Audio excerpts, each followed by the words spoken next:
What's up, everybody? Welcome to Daily Devo, the best way to start your day in the Word of God. I'm Whitney Meade. Happy Monday.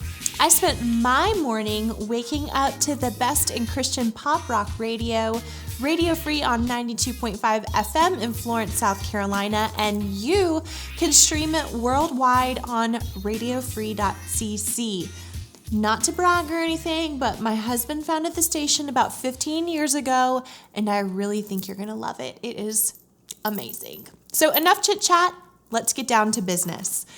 Did the Lord speak to you over the weekend about Micah 6:8? I hope he did. And as a refresher, let's take a look at that verse again. He has shown you, O man, what is good.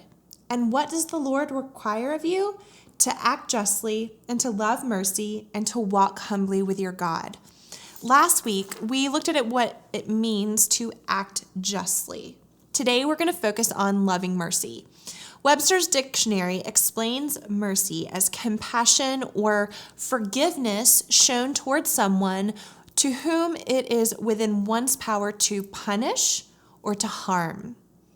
What should we have received for our sinful nature? Eternal death and punishment. But what did we receive instead? Grace and mercy poured out from the cross of Jesus. Look, I get it. It's really hard to be merciful sometimes. People can be absolutely awful and do the most terrible things to us.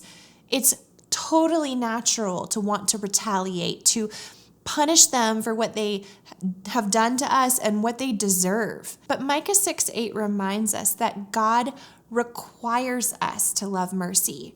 So how can we be merciful when we've been hurt so badly? It stems from forgiveness.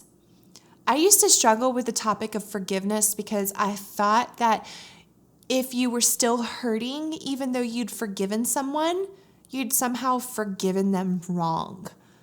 Until one day, my Sunday school teacher, who is also a Christian psychologist, said this: forgiveness is a daily choice. Sometimes we have to choose to forgive the same person for the same wrong every single day. That sentence gave me so much freedom. The thought of forgiving somebody forever somehow seemed just too far beyond my grasp. But the choice to forgive them that day didn't seem so difficult. Over time, the Lord began to heal my heart, and it got easier and easier to forgive that person every day until I reached the point where I didn't think about it much anymore. It didn't consume my thoughts anymore, and I actually was ready to be somewhat merciful towards them. The truth about that is that God healed up my heart and he bound my wounds so that I was once again able to see that person as his child that he loves and not just focus on their betrayal of me. My friend, I bet there's somebody you're thinking about right now as I talk about that. The anger holds deep, especially when God is helping us process those deep heart hurts and those wounds in our minds. I know there are some of you who are dealing with deep wounds today, deeper than anything you could ever share out loud. Let me tell you something. Nothing is beyond the reach of Christ. Nothing. If it feels overwhelming to forgive somebody for the rest of your life, choose to forgive them today, and then do it again tomorrow, and then do it again the next day. And after a while, you'll realize that your wound isn't gaping and seeping any longer. Your heart will begin to shift, and then you'll have this totally new understanding of how mercy is accomplished only through the finished work of Jesus Christ.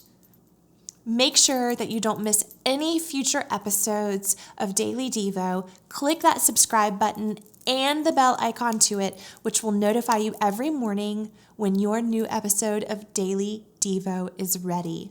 Have a great day, guys. I bless you, and I'll see you tomorrow morning.